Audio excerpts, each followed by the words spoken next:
यहीं से हमारी टीम तैयार होकर के नेशन वाइड अपने प्लेस ले जाती है। बच्चों का जो ग्रास रूट लेवल पे, क्योंकि ये सिर्फ नाटक एक्टिंग का गुर नहीं है कि नेशनल लेवल का फेस्टिवल करते हैं, कुल्लू राष्ट्रीय नाट्य महोत्सव, उसमें नेशनल की टीमें आती हैं। ये नशा छोड़ो ये करके एक दिन करते हैं, आम आए दिन रैलियाँ होती है, आप भी देखते हैं हम भी देखते हैं, लेकिन मुझे लगता है ये कहीं से भी नहीं भाग सकता उससे। प्रदेश की सरकार की तरफ से आपको हिमाचल गौरव सम्मान मिला है, तो सम्मान पाकर आपको कैसा लग रहा है सर?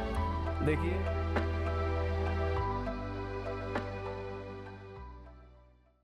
नमस्कार, अनंत ज्ञान वेब टीवी में आपका स्वागत है। मैं आपकी होस्ट एंड दोस्त कमलेश वर्मा हाजिर हूँ आज एक ऐसी पर्सनैलिटी के साथ जिन्होंने रंगमंच के लिए अपना पूरा जीवन समर्पित कर दिया है। जी हाँ, हम बात कर रहे हैं कुल्लू जिला की से संबंध रखने वाले केहर सिंह ठाकुर जी की। केहर सिंह ठाकुर जी, सबसे पहले तो अनंत ज्ञान टीवी में आपका स्वागत है। धन्यवाद, थैंक यू सर। सबसे पहले हमारे दर्शकों को अपना परिचय अपने शब्दों में दे तो बेहतर रहेगा। ये तो बता ही दिया आपने कि मैं केहर सिंह ठाकुर हूँ और लगभग 28 सालों से थिएटर कर रहा हूँ और मैं मूलतः कुल्लू का रहने वाला हूँ और मेरा जन्म यहाँ से नगर है। नगर के पास में एक गांव है बड़ीदा ग्राम और छंटी ग्राम पंचायत में पड़ता है, वो वहाँ हुआ।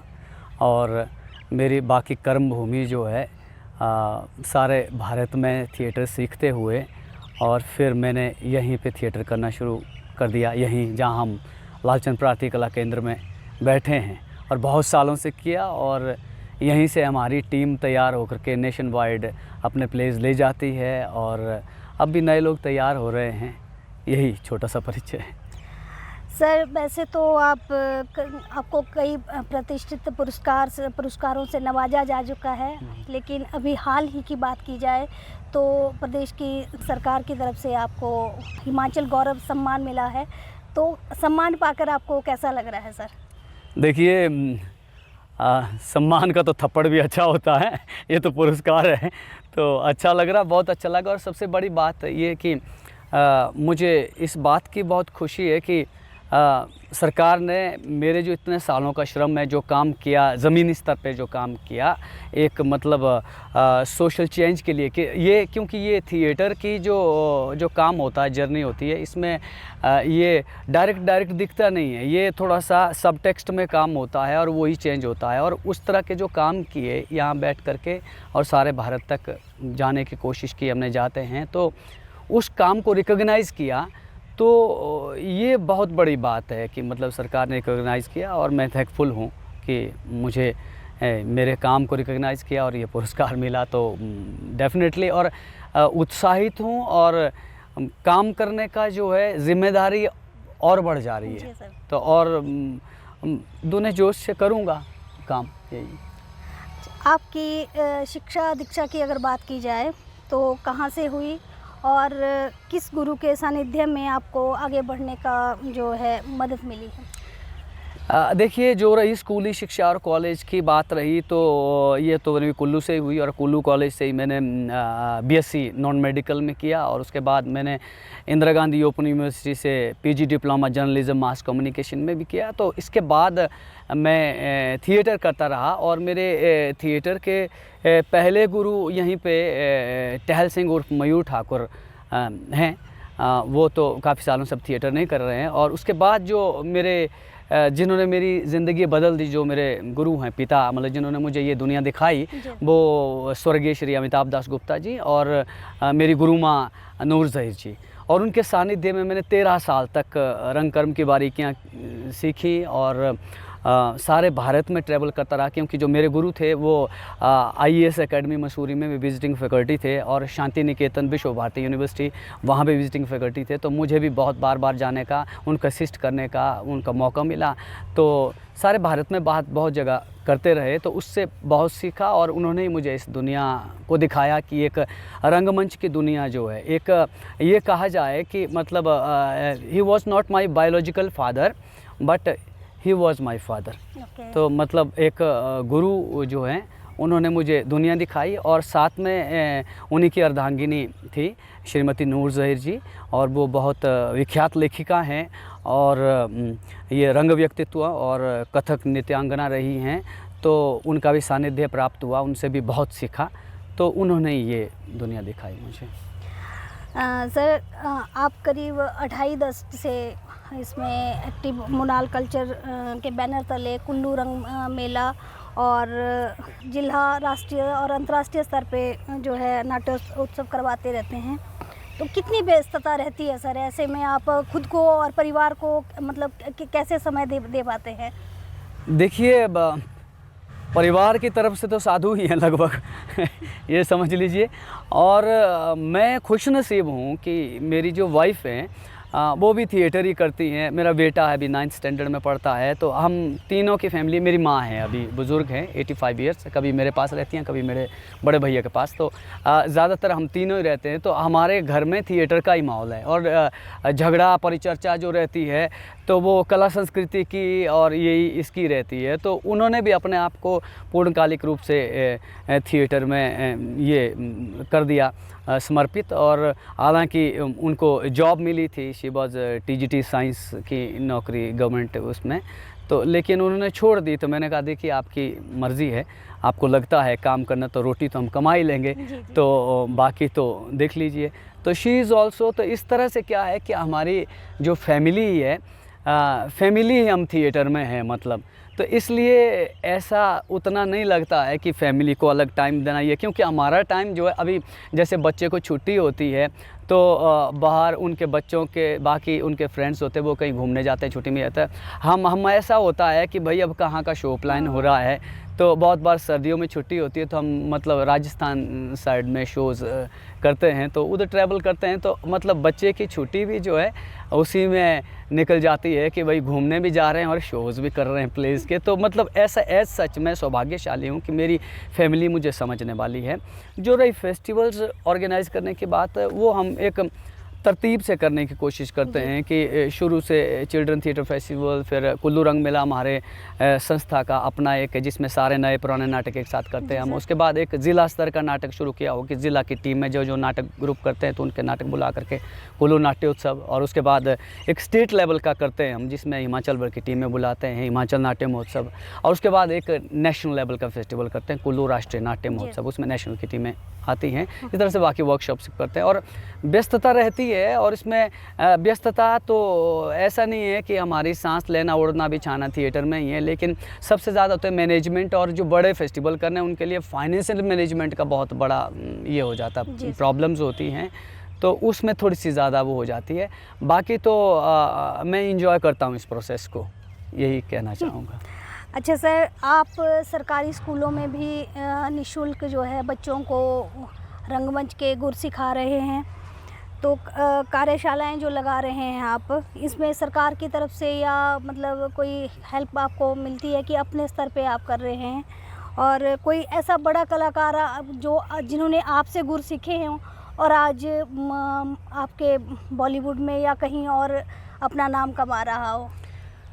देखिए, ये 3 सवाल आपके साथ हैं जी। तो पहला तो ये है कि बच्चों की हम 8-10 स्कूल्स में, हम गवर्नमेंट स्कूल्स में, क्योंकि प्राइवेट स्कूल्स में हम जाते हैं तो वहाँ तो हम पैसे मांगते हैं जी सर। क्योंकि वो ऑलरेडी पेरेंट्स से बहुत पैसे मांगते हैं, तो हम भी उनसे चार्ज करते ही हैं।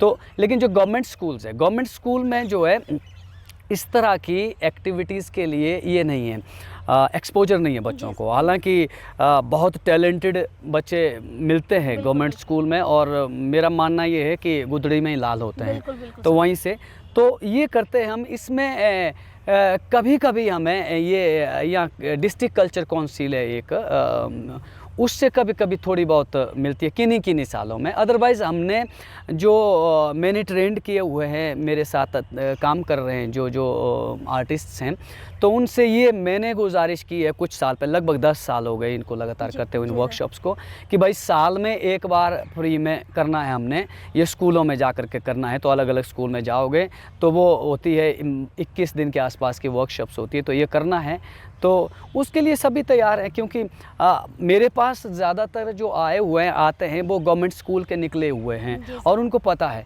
कि मतलब हमें ये एक्सपोजर नहीं है, तो उस को देखते हुए कि क्योंकि हम यहाँ तक पहुँचे हैं तो और भी ज़्यादा आगे पहुँच सकते हैं, तो इस वजह से इसलिए हम करते हैं और ये निरंतर रखेंगे बच्चों का जो ग्रास रूट लेवल पे, क्योंकि ये सिर्फ नाटक एक्टिंग का गुर नहीं है, क्योंकि ये ओवरऑल पर्सनैलिटी डेवलपमेंट के लिए है बच्चों की। तो बच्चों को जो 15-20 दिन में हमारे पास बच्चा होता है तो उसकी क्लासरूम में उसका तरीका बदल जाता है। टीचर्स खुद कहते हैं कि इसकी ग्रोथ अलग तरीके से हुई, और पहले पीछे बैठता था तो वो टीचर से आंख नहीं मिला पाता था, और उस वर्कशॉप के बाद वो उनसे क्वेश्चन करना शुरू कर देता, जो उसके डाउट्स होते हैं वो क्लियर करना होता, तो वो डाउट्स क्लियर करने लग गए तो तब कोई दिक्कत नहीं होती है, टीचर्स को भी खुशी होती है। तो ये मुझे लगता है कि ये मतलब जो सोसाइटी के भीतर जो हम पुश कर सकते हैं, तो इसलिए ये वर्कशॉप्स। दूसरी, इन्हीं वर्कशॉप से बहुत से लोग निकले हैं, अलग अलग फील्ड्स में काम कर रहे हैं, लेकिन कुछ एक लोग हैं जैसे मुंबई में आज एक, तो मैं कटराई स्कूल में बहुत साल पहले वर्कशॉप की, 2010 की बात थी, 2011 शायद, तो तब की थी वर्कशॉप, और वहाँ से एक लड़का कुलदीप नाम से वो निकला, वो आजकल मुंबई में है, उसका अपना प्रोडक्शन हाउस है, he is a very good writer, और काफ़ी सीरियल में भी काम किया, फिल्मों में भी उसने, तो वो है। और सुमित ठाकुर हैं, बंसी भाटिया हैं, और सीता हैं, ये लोग मेरे से ही ट्रेंड होकर के, और भी बहुत से लोग हैं, नाम छूट रहे हैं, तो ये भी। और लेकिन जो चिल्ड्रन थिएटर वर्कशॉप से कुलदीप है, अच्छा, ही डिड, जो आपका क्वेश्चन था, कुलदीप ही इज़ डूइंग, मतलब हालांकि ये एक ऐसे परिवार से उठ करके कि मतलब जिनका कोई बैकग्राउंड नहीं है इस तरह का, वहाँ से उठ करके मुंबई का सफ़र करना, वहाँ की उस आवा हवा में अपने आप को सेटल्ड करना, तो आजकल टुडे ही इज़ सेटल्ड, मतलब है, मतलब अभी तक नाम नहीं हो पाया उस लेवल का, बट ही इज़ डूइंग, वहाँ जा कर के अपना प्रोडक्शन हाउस करना ये छोटी बात नहीं है। और मतलब he is a very good writer, तो लिखता है बहुत, ये वेब सीरीज़ वगैरह के लिए इस तरह की लिखता है, तो वो है एक। तो इस तरह से मुझे लगता है कि बहुत से लोग उठ खड़े हो जाएंगे, ये लिंक्ड है। आप देखेंगे बहुत से, अगर आप फिल्म के डायरेक्टर्स के, एक्टर्स के भी आप इंटरव्यूज़ देखेंगे या पढ़ेंगे, तो वो ये बोलते हैं कि भाई पहले आप तैयार हो जाइए, थिएटर करिए अच्छे तरह से, काफ़ी तरह से अच्छे से थिएटर करिए तब। और आज आप देखते हैं कि मतलब मेरे पास बड़ी भारी क्वेरीज आती है मुंबई से, बहुत जगह से आती है कि भाई ऐड फिल्म के लिए भी थिएटर का एक्टर चाहिए। मैंने बोला कि भाई थिएटर का एक्टर क्यों चाहिए तुमको, ऐड के लिए तो कोई सुंदर आदमी चाहिए, तो ऐसे करो। बोला नहीं, एक्चुअली दिक्कत क्या होती है कि थिएटर का एक्टर जो है जल्दी पिक कर लेता है, और जो सुंदर आए होते हैं उनको समझ ही नहीं आता कि करना क्या, सिर्फ सुंदर होते हैं वो, मतलब फ़ोटो तो खींच सकते हैं, जब एक्टिंग करने की बारी आई तो प्रॉब्लम होती है। इसलिए प्रेफर कौन करते हैं, किसको करते हैं, थिएटर के एक्टर को प्रेफर करते हैं। तो इसलिए ये बेस है ये इसके लिए, मतलब फिल्मों की तरफ जाने के लिए भी ये अपने आप में भी मतलब बहुत बड़ा बेस है ज़िंदगी को जीने के लिए भी, ये मैं समझता हूँ। आप सर फिल्मों, सीरियल और वेब सीरीज़ में भी काम कर रहे हैं, थिएटर से अलग तरह के काम का कैसा अनुभव रहा है आपका? अभी जो फिल्म्स वो है वो थिएटर के लिए एक्टिंग में थोड़ा सा डिफरेंस आ जाता है, क्योंकि फिल्म में माइक्रोफोन लग जाता है यहाँ पे, तो हम ज़ोर से नहीं बोल सकते हैं। तो थिएटर में हमेशा लाउड वॉइस की प्रैक्टिस रहती है। प्रैक्टिस इसलिए रहती है कि कभी 500, 600, 1000 ऑडियंस आई होती है, तो उन तक वॉइस प्रोजेक्ट होनी है, वो क्लियर लास्ट रो तक भी पहुंचनी चाहिए। तो इसलिए वो प्रैक्टिस जो है, ये क्या है कि थिएटर में क्लोज़अप नहीं होता है जी। तो जो क्लोज जो करना है अपने एक्सप्रेशन से ही और अपनी इससे ही भावभंगिमा और वॉइस से ही आपने अट्रैक्ट करना है कि कहाँ पे मुझे देखना है ऑडियंस को। जबकि फिल्म में क्लोज होता है, टाइट क्लोज़अप होता है, मिड शॉट होता है, वाइड शॉट होता है, तो उसमें चिल्लाने की ज़रूरत नहीं पड़ती। यही डिफरेंस है। पर एक्टिंग तो एक्टिंग ही है। और जो रही मेकिंग की, मेरा मतलब पहले एक्सपीरियंस है कुछ बहुत सालों पहले, जब DVD सीडीज़ चलती थी, उस दौर में मैंने बाकी काफ़ी एल्बम्स की और हिमाचल की कुछ फिल्म्स की, खुद प्रोड्यूस डायरेक्ट की, एक्टिव भी किया मैंने उसमें। तो वो भी एक्सपीरियंस है।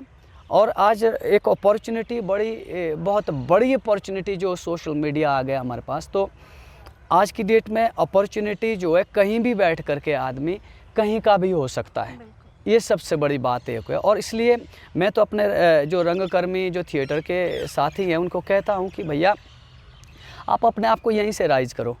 सर, मौजूदा दौर में हिमाचल प्रदेश में लोक रंग मंच को और ज़्यादा बढ़ावा देने के लिए कैसे क्या किया जा सकता है, इसके बारे में? देखिए, लोक रंगमंच से मतलब मैं समझता हूँ कि जो मतलब हमारे फोक थिएटर फॉर्म्स होते हैं, जैसे हॉर्न, हिरणातर है, करियाला, बांठड़ा, ठोडा वगैरह जो भी है, अलग अलग जगह, भगत है उधर कांगड़ा साइड में। तो ये जो है बेसिकली क्या हुआ है कि इसमें जो हमारा जो लैंग्वेज एंड कल्चर डिपार्टमेंट है उसको बड़े गहनता से सोचने की ज़रूरत है, कुछ एक्सपर्ट एडवाइस लेने की भी ज़रूरत है। क्यों कि मेरा तो कई बार बहस होती है कि मैंने कहा आप बोल रहे हो कि फोक को बचाना, फोक को बचाना, फोक को बचाना। फोक कोई ऐसा नहीं है कि 50 साल 100 साल पहले का, आज भी वैसे ही फोक है। मैं कुल्लू का हूँ तो मैं कुल्लू का हूँ है। मैंने ये शर्ट या पैंट पहनी हुई है तो इसका मतलब मैं कुल्लू का नहीं रहा, ऐसा तो नहीं है। मेरी आत्मा में एकदम कुल्लू रचता बसता, हिमाचल रचता बसता है और मेरे नाटकों में भी वही संस्कृति रहती है। लेकिन सबसे पहले क्या है कि आज जो समसामयिक जो है, समकालीन जो रंगकर्मी हैं उनको बचाना बहुत ज़रूरी है, वही फोक के पास जाएंगे। अच्छा सर, युवा पीढ़ी को रंगमंच के साथ कैसे जोड़ा जा सकता है? हाँ, युवा पीढ़ी को आज मैं बहुत मतलब बहुत निराशा भी होती है बहुत बार कि विशेषकर लड़कों को। जी। लड़कियां तो फिर भी मतलब थोड़ी सी हमारे हिमाचल में अभी मतलब उतना ब्लंटली ऐसा हुआ नहीं है कि मतलब जो अदर राष्ट्रों में जिस तरह से बहुत ज़्यादा नहीं गई हैं। बहुत सी लड़कियां मैं देखता हूं आज भी मेरे पास भी आती हैं, तो लड़कियां आती हैं तो बड़ा जूझ के करती हैं, क्योंकि घर से आती हैं तो घर से इतना होता कि सिक्योरिटी से पहुंचना, ये करना है, तो वो बहुत जूझ के काम करती है, अच्छे से करती है। लड़के बहुत उड़ते उड़ते आते हैं, उड़ते उड़ते चले जाते हैं और लड़कों को लाना मुश्किल हो गया है। और सबसे बड़ी प्रॉब्लम जो है ना, जो नशे और इवन मतलब ये जिस तरह से जो गेम्स थी ना, पबजी, फ्री फायर वगैरह, मतलब मैं पिछले सालों में तो एक लड़का अभी दोबारा वापस आया, उसने थिएटर इसीलिए छोड़ा कि मैंने कहा तू इसमें मत यार, तू वो करो, तो बोला मैं तो पबजी खेलता हूँ तो पबजी खेलूँगा, थिएटर छोड़ दिया। 2 साल बाद लौट के आया वो। मैं कहा अब, बोला बंद कर दिया। ठीक है, अब समझ आ गया कि नहीं, अब वो डेडिकेटली कर रहा है लड़का। बट हालत ये मतलब एक तो ये वाला ये कि मतलब एक तो दूसरी बात कि एवरीबॉडी इज़ मेकिंग रील्स और रील में बिजी है। 10 कमेंट आ गए, 10 लाइक आ गए तो उसके बाद उनको लगता है कि उसी में खुश है। लेकिन मूल में क्या है कि उन रील से क्या आउटपुट होने वाला है। ठीक है, और युवा लड़के जो है जिस तरह से ये फ़ोन के एडिक्ट हैं, उसी तरह से ड्रग्स के एडिक्ट बहुत ज़्यादा हो रहे हैं, बहुत बहुत ज़्यादा। और मुझे लगता है कि हमारी सोसाइटी के पास उन्हें देने के लिए उपयुक्त गतिविधियाँ नहीं है। जी सर।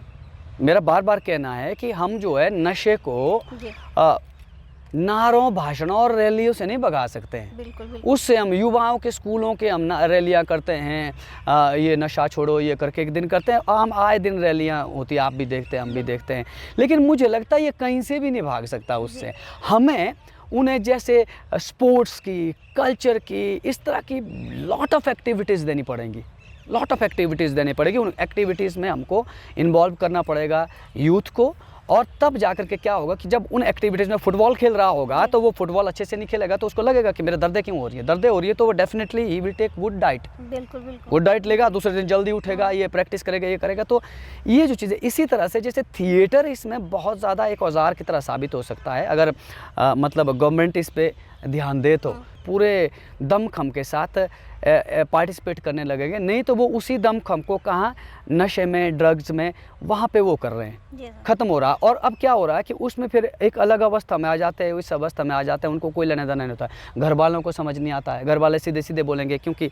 लेकिन अगर इनडायरेक्ट ट्रीटमेंट है तो इनडायरेक्ट ट्रीटमेंट सबसे ज़्यादा पावरफुल है थिएटर और बाकी कल्चर एक्टिविटीज़ और स्पोर्ट्स की एक्टिविटीज़ बहुत ज़्यादा से ज़्यादा होनी चाहिए, गली गली मोहल्ले मोहल्ले में होनी चाहिए। उससे क्या हो जाएगा कि एक स्पोर्ट्समैन स्पिरिट आ जाएगी, और उस तब ऑटोमेटिकली क्या होता है कि हम नशा छोड़, बोलने से छुड़वा नहीं सकते हैं।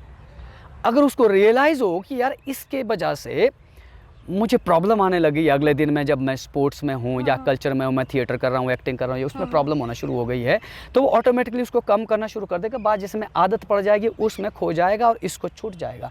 मुझे लगता है यही रास्ता है। यही क्या सर, युवा रंगकर्मियों को आपका क्या संदेश रहेगा?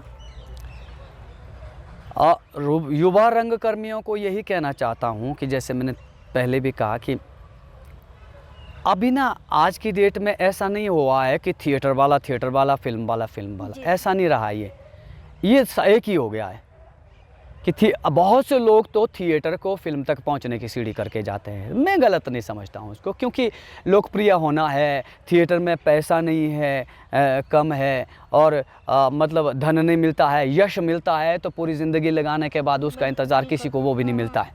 ठीक है, मेरे जैसे आदमी सौभाग्यशाली है कि एक अवार्ड मिल गया, ये हिमाचल गौरव पुरस्कार मिल गया, उससे पहले ये संगीत नाटक अकादमी का युवा पुरस्कार भी मिला मुझे थिएटर के लिए, केंद्रीय संगीत नाटक अकादमी का।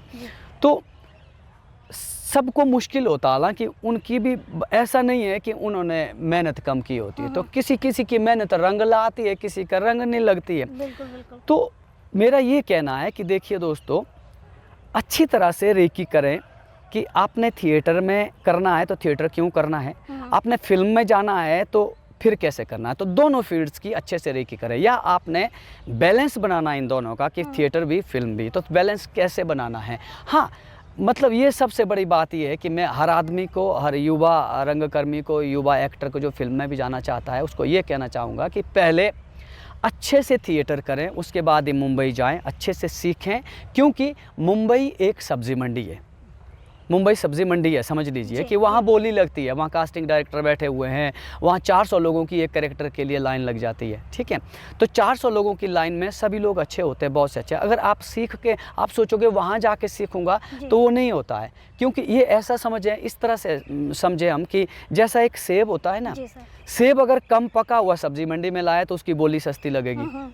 ठीक, उसको खरीदेगा नहीं, खरीदार नहीं मिलेगा। अगर प्रॉपर्ली अच्छा साइज़ के साथ, अच्छा कलर के साथ बढ़िया पक करके जाएगा तो उसकी बोली के लिए खड़े हो जाते हैं सब लोग खड़े हो जाते हैं। ठीक है, तो इसलिए पहले जहाँ हैं आप वहीं से पक करके जाइए। अदरवाइज़ क्या होता है कि बहुत से लड़के ऐसे होते हैं कि कुछ लाख रुपए लेकर के चले जाते हैं और 1-2 साल में वो खर्च हो जाते हैं, ख़त्म हो जाते हैं। उसके बाद घर वाले पूछते हैं कि तुम्हारा क्या हुआ भाई, यहाँ तो बोल के जाते हैं मैं तो हीरो बनूंगा। ठीक है, लेकिन वो बन नहीं पाते हैं। तो इसलिए पहले मेरा ये कहना है कि देखिए, इस फील्ड में आज की डेट में अपॉर्चुनिटीज़ बहुत हो गई हैं, थिएटर में भी हैं, फिल्म से वेब सीरीज़ और सीरियल्स में तो दुनिया भर के, मतलब, और छोटे छोटे OTT प्लेटफॉर्म जो यूट्यूब वगैरह ऐसे बहुत चले हुए हैं आज की डेट में। तो मतलब बहुत काम है। देखिए, सिर्फ एक्टर का ही नहीं है, फिल्म में जो हमको स्क्रीन पे दिखता है वो 15 से 20% होता है, बाकी जो 80% काम हो जाता है बिहाइंड द स्क्रीन होता है, वहाँ भी काम बहुत ज़्यादा, एडिटर होते हैं, टेक्नीशियन इतने ज़्यादा, ये सब चीज़ें होते हैं। ठीक है, तो इसलिए मेरा यही कहना है युवा पीढ़ी को कि प्रॉपरली रेकी करें सब जगह की, और फिर कदम रखें, और फिर आपको सफलता निश्चित ही मिलेगी 101%। यही कहना चाहता हूँ। आज हमारे साथ